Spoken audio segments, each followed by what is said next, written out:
본명이 아니라 속세명으로 더 잘 알려진 인물이 있다. 석전 박한영. 본명은 정호. 퍼포는 영호. 시호는 석전이다.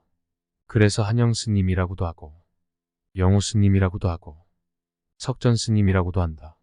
석전선사는 어릴 때부터 배움의 뜻이 깊었고 17살 때 어머니가 금산 스님의 삶과 죽음의 법문을 전해주자 크게 발심해 출가를 결심했다. 1886년 전주 위봉사에서 금산 스님을 은사로 모시고 출가해 21살 때 백양사 환흥 스님에게 사교를 배운 뒤 서남사 경운 스님의 가르침을 통해 대교를 공부했다.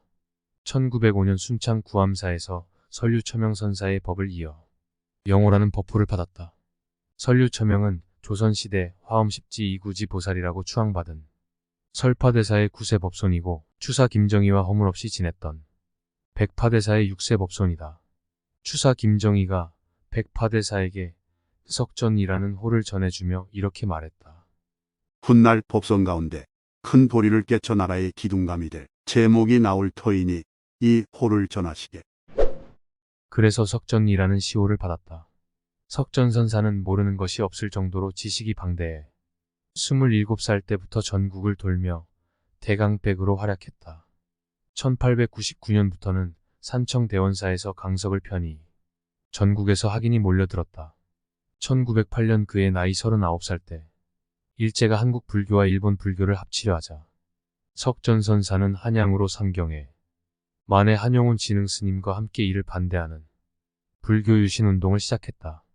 1911년 해인사 주지 이회광 스님이 일본 초동종과의 연합을 꾀할 때 그는 만해 한용운, 성월, 진흥, 금봉 스님과 임재종을 세우고 해동 불교를 창간해 불교 혁신과 한일합병의 부당성을 널리 알렸다. 3.1운동 당시 민족대표로 합류하지는 못했으나 이후 한성 임시정부 국내 특파원과 전북 대표를 맡기도 했고 조선민족대동단에 합류해 항일운동에 참여했다. 이후 불교고 등강숙이 건립되어 숙사가 되고 불교중앙학림에서 강의를 맡으면서 교장으로 역임했다. 그 후 20여 년간 불교계의 지도자적 영재를 양성하기 위해 심혈을 기울였다. 1929년 조선 불교승려대회가 열려 7인의 교정의 한 사람으로 추대됐고 동국대학교 전신인 중앙불교전문학교 교장으로 선임됐다.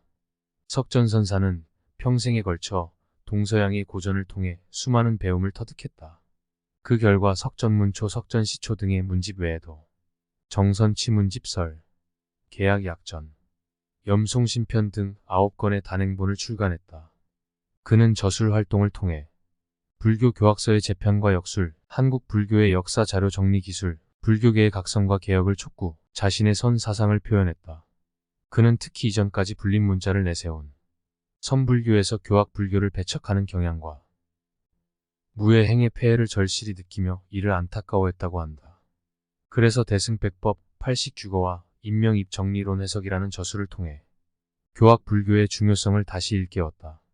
한편 성림수필에서는 법계를 바르게 따르고자 하는 그의 정신과 수필이나 한시를 통해 선사상을 표현하고자 했다. 석전선사는 불교계뿐만 아니라 학계와 문화계 전반에도 영향을 미친 학승이었다. 오세창, 정인보, 최남선, 변영로, 홍명희, 권동진, 여기영 등은 수시로 석전선사를 찾아뵙고 가르침을 받았다. 석전선사의 도움으로 학업을 계속할 수 있었던 사람들로는 서정주, 신석정, 조지훈, 이광수, 오장환, 김달진, 청담, 운어, 서경보 등이 있었다. 특히 육당 최남선과 미당 서정주는 석전선사와 각별한 사이였음을 여러 글을 통해 나타냈다.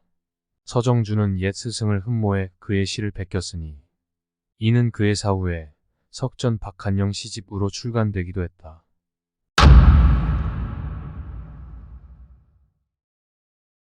대원 강원에 학인이 몰려들자 그들을 먹이는 것도 만만치 않아서 공양주 법공스님이 석전선사에게 식량이 부족하다며 하소연을 했다. 학인에겐 학비를 받지 않고 한 달 식량으로 쌀 소두 3마를 내도록 했으나 이게 지켜지지 않았던 것이다. 이에 석전선사는 옛 전적을 한 권 꺼내 육당 최남선의 사설도서관 일남각으로 갔다. 여보시게 육당, 그대가 이 전적을 꼭 갖고 싶어 했으니 오늘 그 소원을 성취하게 해주겠네. 30원으로 이것을 갖도록 하시게. 석전선사는 애지중지하던 옛 전적을 팔아 그 돈으로 학인들의 식비를 마련했다. 훗날 육당 최남선은 석전선사 모르게 이 전적을 다시 되돌려 놓았고 이를 안선사는 크게 화를 내셨다고 한다.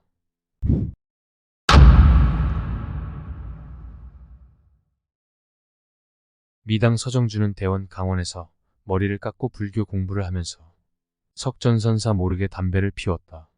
이를 본 석전선사가 말했다. 여보게, 육당 최남선은 공부하기 위해 피우던 담배를 애써 끊었다네. 하지만 미당 서정주는 이후에도 담배를 끊지 못했다. 어느 날 석전선사는 서정주를 불렀다. 자네는 불경 공부보단 차라리 이런 책을 읽어보게나. 석전선사가 내민 책은 두보와 이백의 시집이었다. 서정주는 선사께 죄송해하며 이렇게 말했다. 아닙니다. 불경 공부를 좀 더 해보겠습니다. 석전선사는 다시 말했다. 자네는 중되긴 틀린 사람 같고 아마도 저 하늘을 홀홀 날아다니는 황새 같은 그런 시인이 될 사람일세. 그렇다고 황새처럼 두둥실 떠돌기만 해서는 시인이 될 수 없네. 능엄경도 읽고 화엄경도 읽고 선문염송도 배우고 태자 백가도 접하고 이백도 만나고 투보도 통달해야 시인다운 시인이 될 수 있네. 알겠는가? 서정주가 답했다. 스님 명심하겠습니다. 석전선사가 서정주의 흡연만을 놓고 시인이 되라고 한 것은 아닐 것이다. 서정주를 불경에만 묶어두기엔 그는 너무 자유롭고 그의 문학적 능력이 아까웠기 때문이리라. 각기 자신에게 맞는 자리가 있으니 석전선사는 그것을 헤아렸던 것이 아니었을까.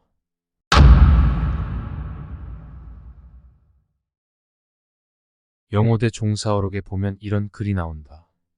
후한서에 이르기를 오늘날의 처사는 순전히 헛된 명성만을 도적질하고 있다고 하니 참으로 그러할까 싶었는데 우리나라 말세에도 처사가 우후죽순처럼 생겨났다. 그런데 이 중에 고학과 지식을 쌓아 세상을 구제하고 당시 임금의 스승이 될 만한 자는 거의 없다. 다만 일시의 권문의 부회에 아름다운 이름을 이룩한 사람이 많을 뿐이다. 이는 서경에서 말하는 정활적인 말을 하나 용활적에는 말과 어겨지고 겉으로만 공순하다는 부류와 같다. 우리 승려 집안에 있어서도 말세엔 돌을 깨우쳤다는 무리가 삼시와 좁쌀수보다 많으니 어느 누가 제지할 것인가. 그리고 이런 글을 남겼다. 한 번 깨친 후에 증상만과 막건속이 되기를 좋아하는가. 이는 가히 불쌍한 사람이라고 말할 만하다. 이 때문에 석생은 요사이 증오 또한 숱한 재화의 문이 아니겠는가라는 하나의 안을 제창한 것이다. 당대의 위산선사가 이르기를 법리를 영궁에 깨우침으로써 법을 삼는 것은 선가의 표준이다. 그러나 나성에 잘못 깨치고 기포에 실제로 깨친 것처럼 생각한 오늘날의 깨침이라는 것도 또한 숱한 재화의 문이 되지 않겠는가라고 말한 하나의 공안은 옳은 말일까? 석전선사는 교로서 지를 득하고 선으로 정을 득하는 겸학정신과 계율을 철저하게 지키라는 지율엄정을 강조했다.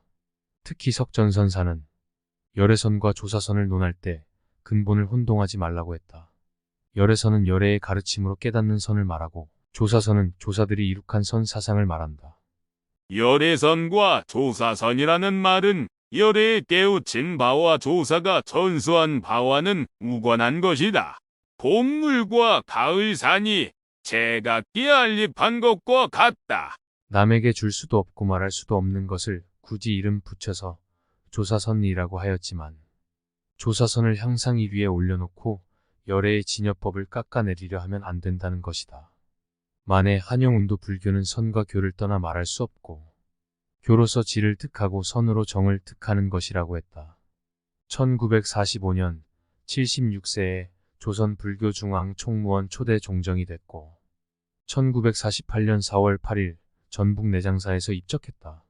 석전선사는 선과 교가 일치한 겸학정신과 시와 선이 같다는 시선 일규를 드러내는 선시를 남겼다. 신선도 부처도 그렇다고 하늘도 아닌데 새하얀 밤이 산에 붉은 연기 감돈다. 위라서 여기 올라 붓을 던졌다 하는가. 온몸이 그대로시오. 선인 것을